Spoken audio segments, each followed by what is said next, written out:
For Body20, obviously you've got your own personal trainer, you're using technology to make your life easier, and you're saving a huge amount of time. There's someone receiving you, motivating you, and also the workout is guaranteed, giving the client more value for less money. You don't want to only compete, you want to dominate. And the only way to do that is actually to find out what are your competitors not.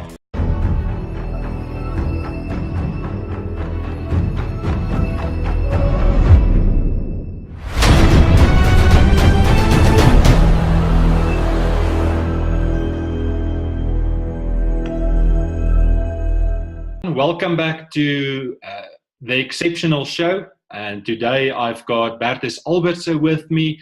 If you don't know who he is, this man is a phenomenal business person. We're going to hear about his story, how he started from zero in his living room to over $6 million in just 5 years, which is exceptional, and that's why I got him in. So, Bertus, welcome to our show.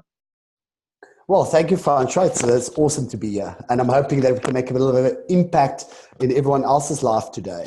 Yeah, thank you very much. First off, Bertus, I want to ask you, I read the story about Body20, and when I read, you only have to exercise like 20 minutes a week. I thought, yeah, 20 minutes a week. How can you get the results that you got by just exercising that short time? Well, listen, it also blew my mind. And first of all, it's absolutely possible with Body20's technology training. So, technology has made things much easier for people. I think we all are quite aware of that. But funny enough, in the health and fitness market space, technology hasn't been recognized in the last 10 years and people have been kind of blinded, if I can put it like that. In the last 10 years, there's been huge advancements in the electromuscle stimulation technology. And, right now we're able to generate action potentials on all your major muscle groups, and control both your fast twitch and your slow twitch muscle fibers. And that's why we're getting such incredible results, because we're able to kind of quantify and qualify the quality of your workout, so to speak, where in a general environment, obviously there's a lot of variables in terms of when someone goes and trains at the gym, for example. Conventional training, you've got to be highly motivated, you've got to be conditioned, first of all, you've got to have a mind to muscle connection, where, with Body20 technology training, you're able to kind of get over those barriers. Even if you're not motivated, even if you're not capable of training yourself, you can still have a professional workout for the average person. So it's definitely possible, and technology has come a long way in the last 10 years. It sounds like your electromuscle stimulation system, or EMS, like you like to call it, yes, is almost like the Uber of the health and fitness industry. How did you come across this technology? Yeah, well, speaking about Uber and Body20 being the equivalent of that in the health and fitness space, I guess it's about the experience, really. And I think that's the thing about Uber as well, isn't it? It's not only a great service, but it's a good experience. You feel treated when someone picks you up next to the road as if you have your own chauffeur. And it's similar for Body20. Obviously you've got your own personal trainer, you're using technology to make your life easier, and you're saving a huge amount of time. So in that regard, it's very similar to the Uber model. And I guess that's why, technology training with Body20 has really taken off rapidly, not only in South Africa, but also the United States. So I hope that gives you a bit of an insight. But I think that, the X and the Y generation in specific, know that technology can make your life better and give you a better quality of life. And, why would you go and strain yourself if you're, in a socially awkward environment like a gym? If you could, with your own personal trainer in a private environment, get guaranteed results to a large degree, So it's quite an obvious thing. Eventually, when people look at the most simple solutions, they're usually the most effective ones as well. So in that case, kind of Body20 equals the Uber equivalent to health and fitness, I suppose. Yeah, you talked about the personal experience and how you feel when you get to a Body20. So I walk into a Body20 studio. What is the difference walking in there than a conventional gym? Well, first of all, we're expecting you to come. So there's someone receiving you. First of all, that if you're walking in at 1 p.m. in the afternoon, you're going to be walking out there at 1:30, and you you've trained 8 major muscle groups, you've got 36,000 muscle contractions in those 20 minutes, and you would have had an assessment, you would have had your coach review your assessment to make sure that, our training regime is geared towards your needs specifically. So, I think that's the key here. There's someone receiving you, motivating you, and also the workout is guaranteed. We know we're going to get an hour's worth of weight training on each one of those muscle groups within a 20-minute period, versus you going to a conventional gym, doing different muscle groups at a time, trying to isolate those muscle groups with different exercises. You could potentially hurt yourself. You don't really know what to do. It's awkward. This is much more of a private experience with Body20. And so those are a couple of the differences, I suppose.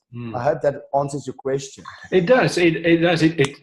It's a much more client-centric business model, if I can see it or explain it that way, or how I understand it, than a conventional gym where you walk in there's hundreds of other people, you have to struggle through everything, don't know where to go, you feel who's looking at me, and all of that.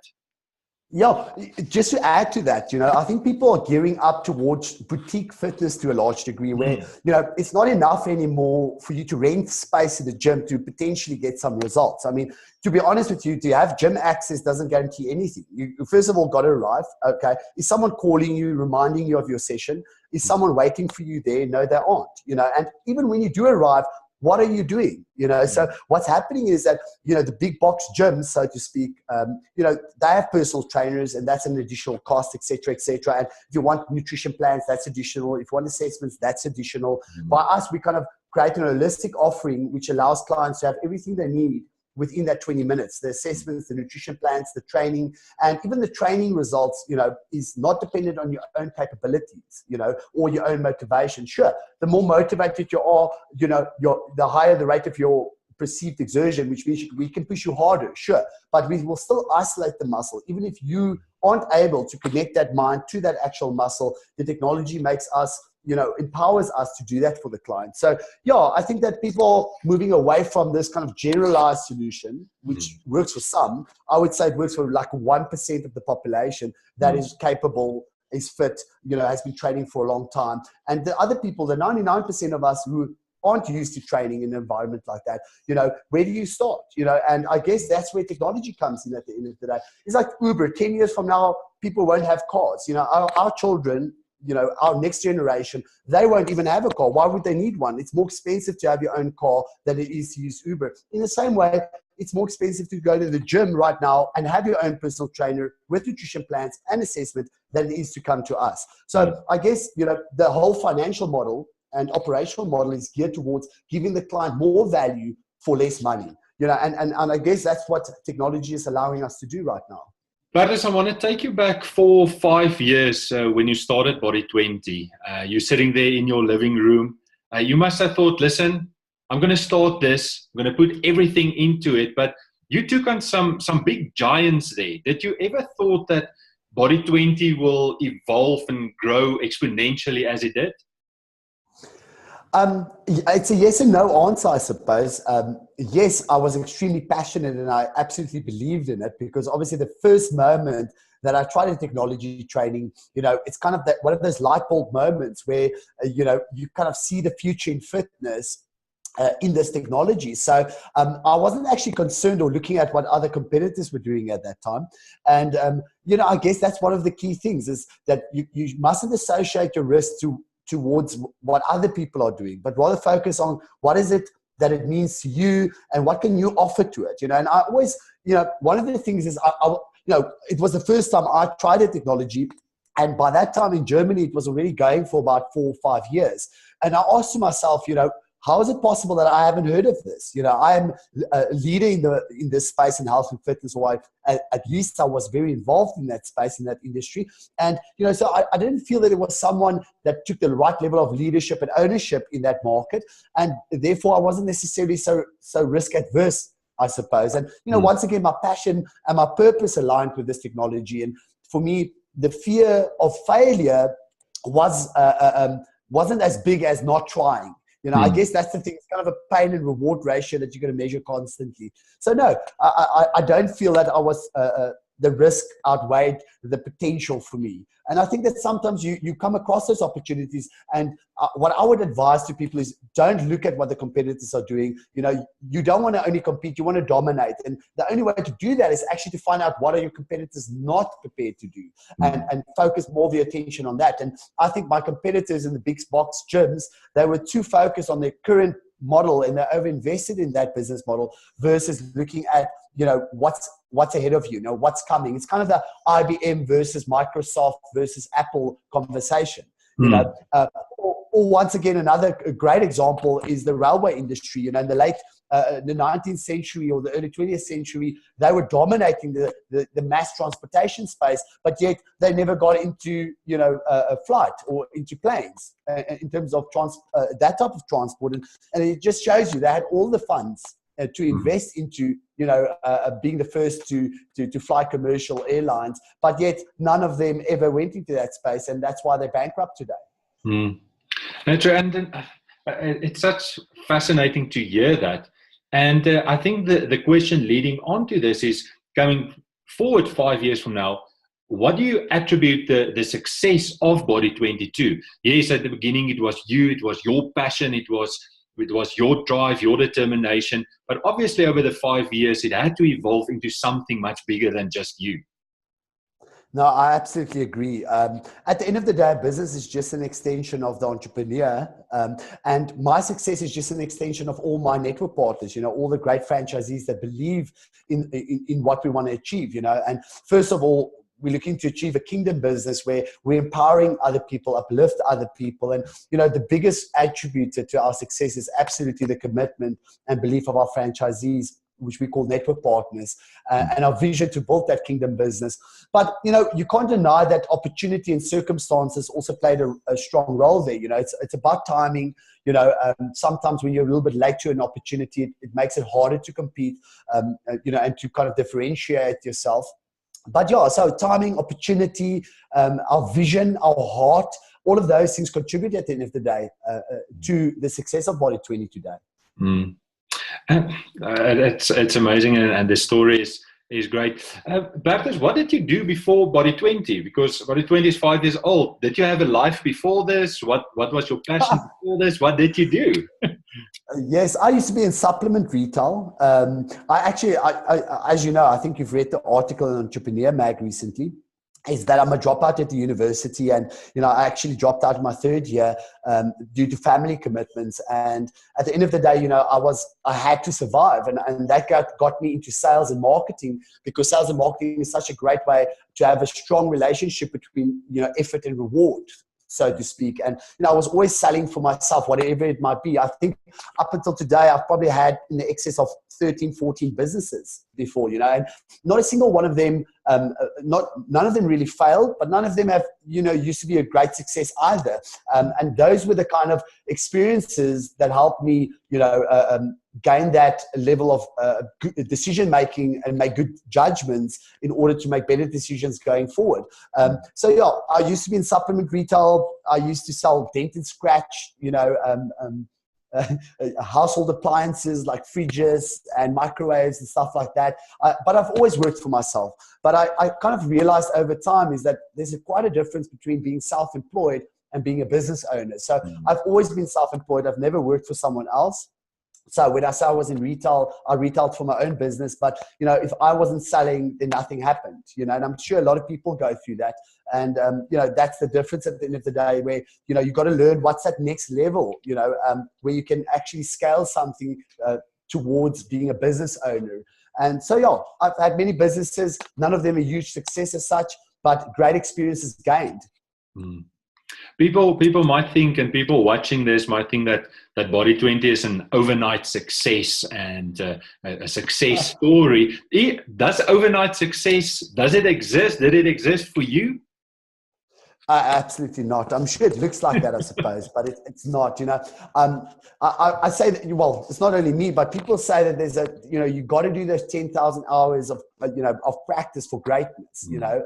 And to do 10,000 hours of anything, to be exceptional at it, it will take you anything between 7 and 10 years. And I had to reflect back. I turned 30 this year, and I had to reflect back over my last 10 years and ask myself, what are the things that's contributed to my success and what has taken away from my success? And to a large degree, it is the things I spend my time on and I've been dedicated to and consistent with. Those are the things that I've become better at, over the time.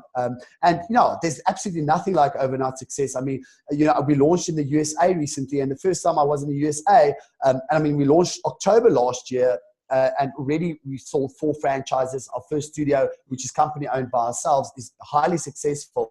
But, the first time I was in the USA looking at this opportunity there was in 2015. So for other people, that might be, last year they went and they opened and they're really successful. But in actual fact, the homework started 3 years ago. And usually it's what's below the sea, so to speak, below the deck that you don't see that contributes most to your success. And that also includes the way you've been brought up, the exposure you had to certain things. None of my family is entrepreneurs as such. Or works for themselves at all, but they are very hardworking. Typical working class. My mom and dad works from 6 in the morning till 7 in the evening, and that does teach me a level of dedication and commitment to my work. And doing it for myself has obviously been very rewarding. Because it's a level of autonomy there, and obviously it's a level of complexity because as a business owner, the sky's the limit. There's no ceiling. In terms of what you can accomplish and, being able to express yourself from a creative point of view, because bringing any service or any product to life, that is something that's a unique extension of the entrepreneur. And that's what keeps it exciting. And obviously, I used to, in supplement sales, it was like, I wake up on the Monday, if it's, if I've got a lot of energy and I make a lot of calls, a lot of mails, literally by the end of the day, I could see that money in my bank. I could see the effort and reward is really high. And that's kind of what keeps on motivating you. And over time, all of that adds up, and eventually, you're conditioned for that level of activity, first of all, and you're also conditioned to take massive action constantly to achieve those big goals, and all of that accumulates over time once again. So there's absolutely nothing like overnight success. Yeah. And I still wait to see that one day. You can almost say that it took you 10 years and 275 days to become an overnight success. Precisely. No, yeah. That's about right. Absolutely. Yeah. And many failures, many hardships, all of that combined. Yeah. They all add up. Yeah. Bertus, I read that your favorite quote is, a rabbit always outruns the fox because the fox runs for its lunch and the rabbit for its life. How did this quote help you in your business and in your life? Yeah, you know what? I think it reminded me where I came from, and I guess that's the one thing you need to remember as a business owner, entrepreneur, is that where you come from is extremely important. It is the reason why you are where you are, and it also directs you to your future, so to speak. So, yeah, it reminds me never to be comfortable or too comfortable for that matter, and to keep on thinking creatively, to keep on working hard and not be worried about what I have. I think most people, if they've got 100,000 Rand, for example, they will be more worried about protecting the 100,000 Rand versus the potential of making 100,000 Rand. You've got to ask yourself how much effort and how much human willpower will you put into protecting your money versus making new. And I've never been worried about what I have because I never had a lot. And this quote of a rabbit always outruns a fox always reminds me that don't be worried about what you have. It's more important what you don't have. There's so much more out there. There's no limitations to success. And this reminds me of that. It reminds me to stay hungry, to keep running for my life, because that is when you make the big calls, when you take massive action, and not become too comfortable. If that answers your question. No, it does. You say about reinvesting and protecting money. I must say, over the last few years, I've also realized that it's not about how much money you make or how much money you keep even. It's how much money you can reinvest in yourself and in your business. And that's where exceptional growth happens.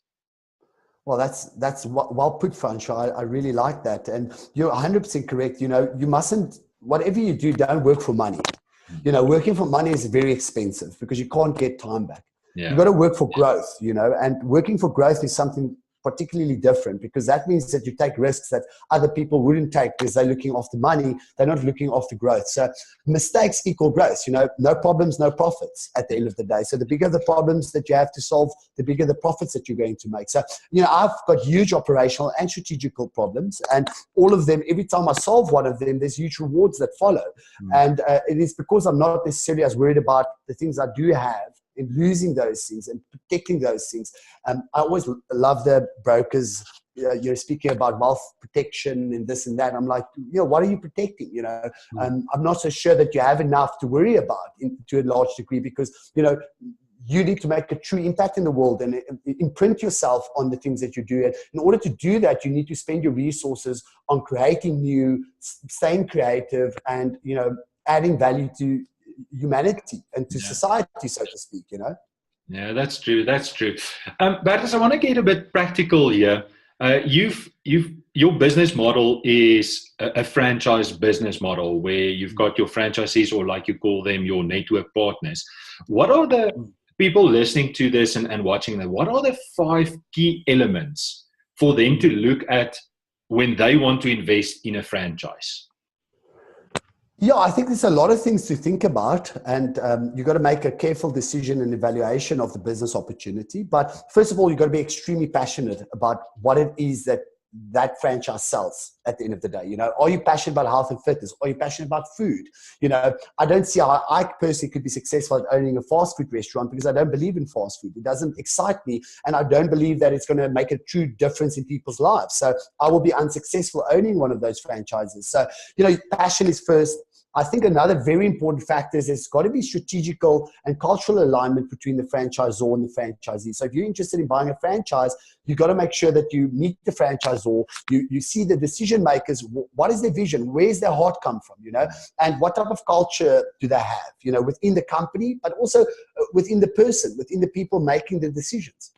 Then obviously, from a practical point of view, you've got to make sure that these guys have their FAs and their FTDs, which your franchise agreement and your franchise disclosure documents, they've got that in order, because that will give you a good idea. Obviously, the franchise disclosure documents kind of tells you everything about the franchise opportunity. It shows you if there's any litigation issues that they've been involved with, how many has made it, how many fails, and all of that type of information is contained within your franchise disclosure. So I would definitely say that's probably the first go-to. If you ask for a franchise opportunity, go look at the franchise disclosure. It should tell you everything from a facts and figures point of view, what you need to know.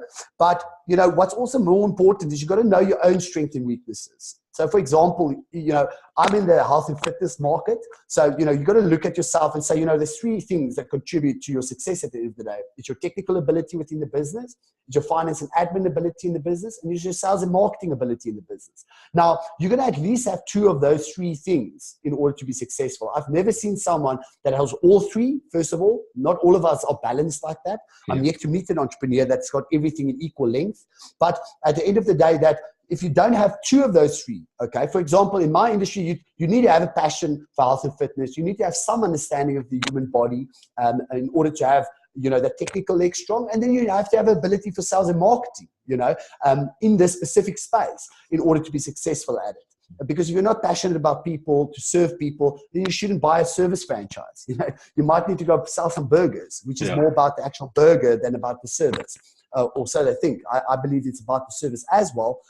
But yeah, so I think that strategical and cultural alignment combined with your passion and monitoring your strengths and weaknesses and ensuring that it aligns with the requirements of that franchise. Is there a difference between investing into a franchise like yourself or starting your own company? Or are the principles the same?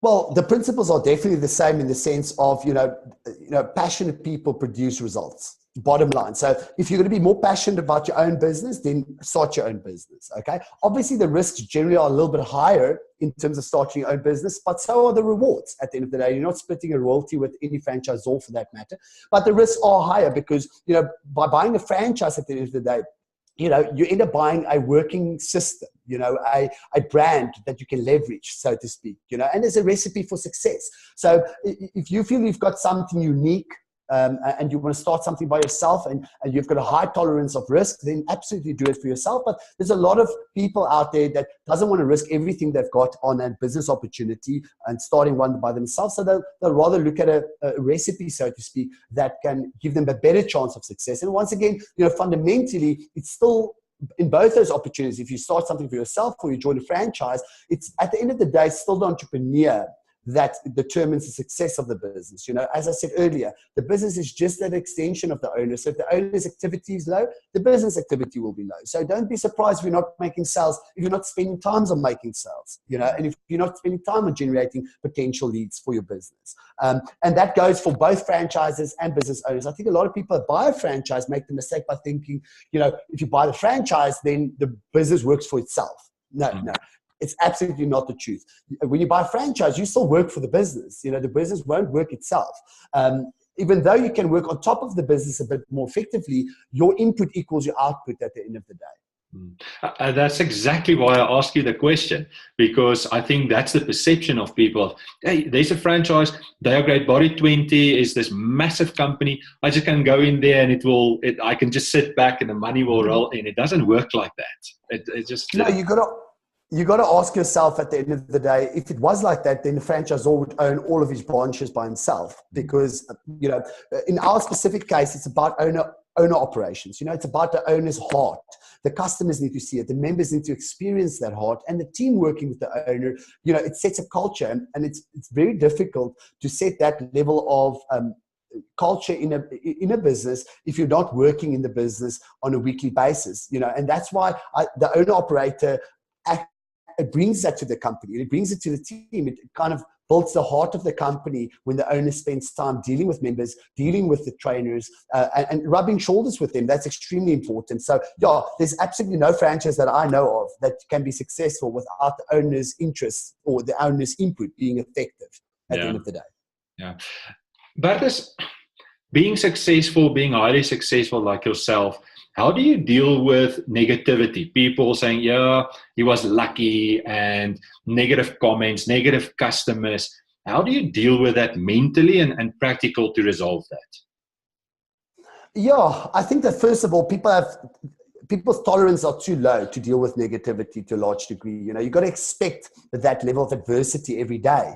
I used to worry about getting complaints on a daily basis. Then eventually I said to myself, I cannot live like this. I'm going to be unhappy all the time if I'm anticipating having no complaints. So I kind of changed my mindset, and I said, no, let me rework the way I think and say, hey, I'm expecting 5 to 10 complaints today. Okay. And by 12 o'clock, if there's 0 complaints, it's a great day. And even when by 1 p.m. someone comes and complains about something and brings negativity into my day, then I'm like, you know what? This is an opportunity to build a better relationship. Okay, and I'm going to see it like that, and I'm not going to see it as a negative thing. So you have the choice every single day as an entrepreneur, or in your own work for that matter, to turn negatives into positives. And it's all about the way you perceive those things.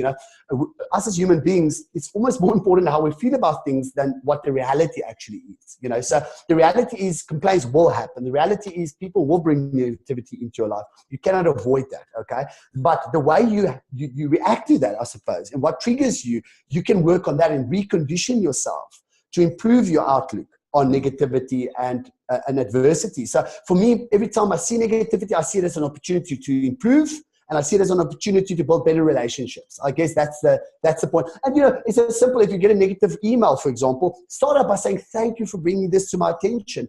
Thank you for reaching out to me. I can't wait to solve this problem for you. And immediately, you're not only turning your own mindset into a positive mindset in terms of solving this problem, but you're also showing the customer that you're excited to solve the problem, and this is not a negative, even though for the client, they're complaining, to you, you're like, this is an opportunity for me to build relationship, and I'm going to show you how I'm going to solve it for you. And when solving it, that builds stronger ties with you and the customer, or with you and your network partner, whatever the case might be. I think it's a great outlook to look at negativity and complaints. Again, like you say, building that relationship. And I've seen that sometimes out of a complaint or out of negativity, the upside to that, if you handle it correctly, like you said, the upside is huge, and you actually get an avid representative of your company and people that will go out and say, listen here, they treated me wrong, there was a mistake, this is how they dealt with this, now I'm very happy.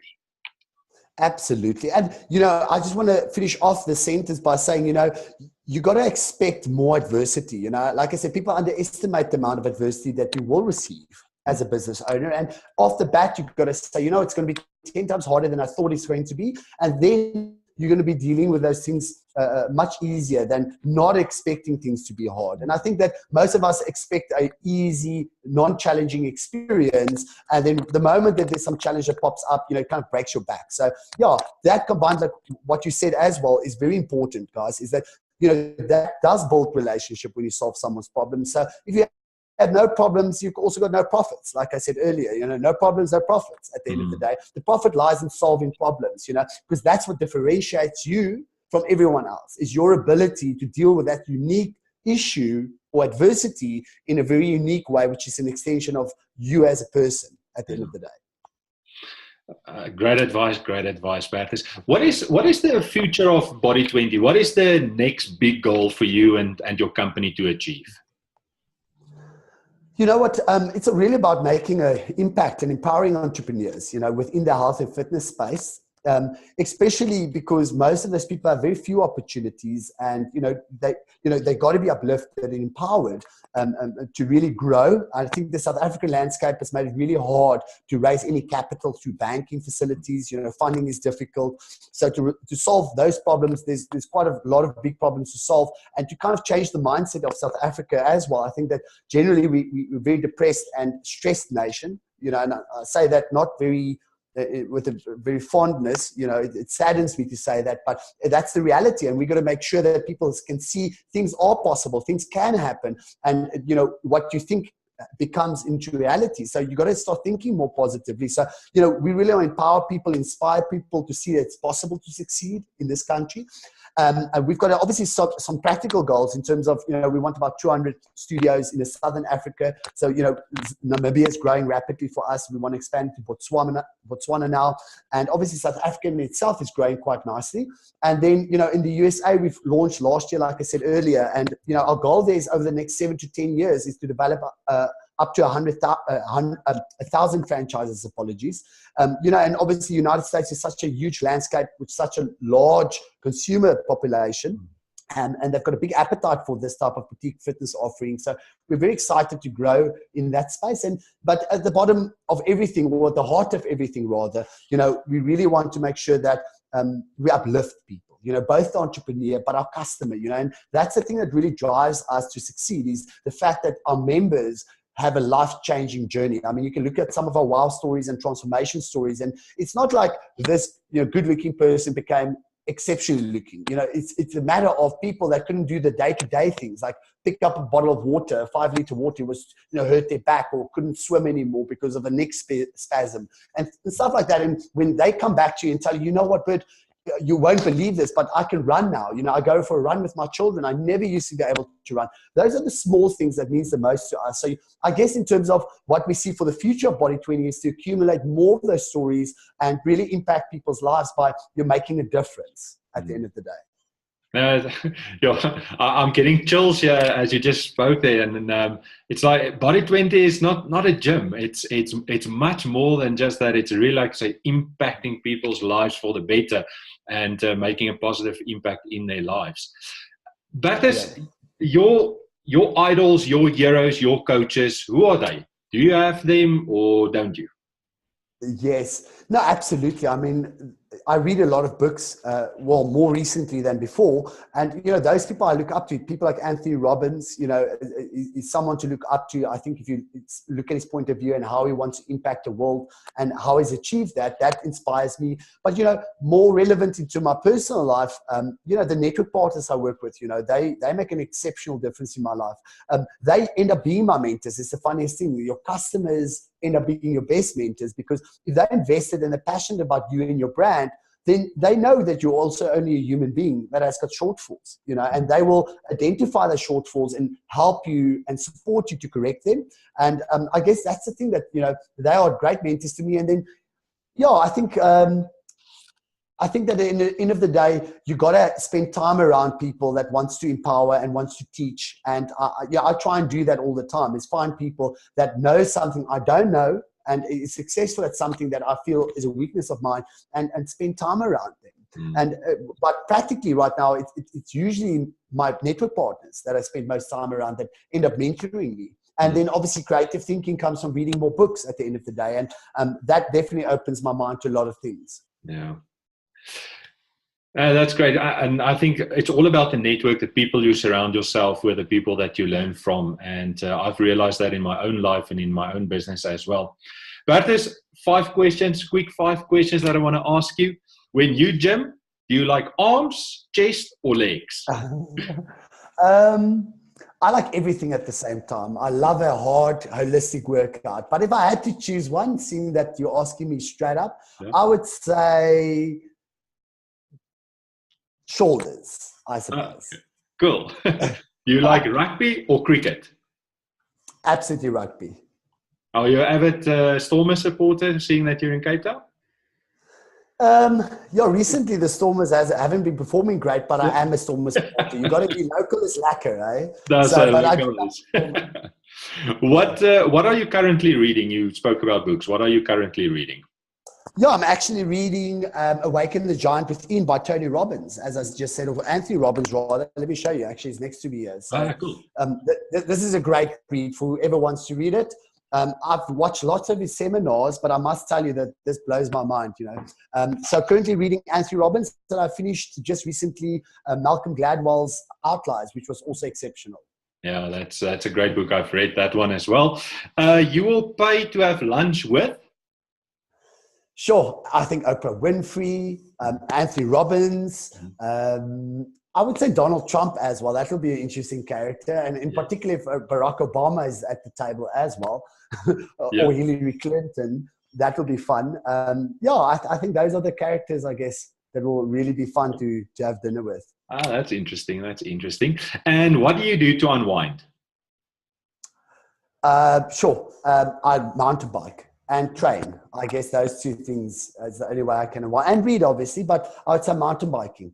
I love it. Awesome. Listen, Bertus, thank you very much. Thanks for being on The Exceptional. Thanks for investing some of your time with us, sharing your story with us, inspiring us and everyone that is watching. One final question. What message would you like to leave our listeners and our viewers, our audience with, to take their lives and their businesses from being just ordinary to being exceptional? Sure. I think that you have to end up embracing your past. I think that was something recently for me that has really elevated my operations, is by making sure you embrace where you come from, embrace who you are, embrace your strengths, and work on your weaknesses. Don't be embarrassed by them. That's definitely going to strengthen you. And then consistency is the key to success at the end of the day. As I say, if you are what you do every day, then you got to make sure that you repeat the right things and spend your time on the right things, and spend less time on the things that's taken away from your life. And identify those things proactively. I hope that helps the guys out there. Thank you very much. Thanks for that inspirational words, and for everyone watching. So it's Bertus Albertse speaking about Body20, his journey. Go onto their website, body20.co.za. See where's a local studio in your area. Go and sign up. It's amazing. I'm going to do this as well, and awesome. Put out a challenge there for everyone to go and sign up and join this exciting franchise. Once again, thanks Bertus. Thanks everyone. Thank you, Franchise. Cheers, guys. Bye bye.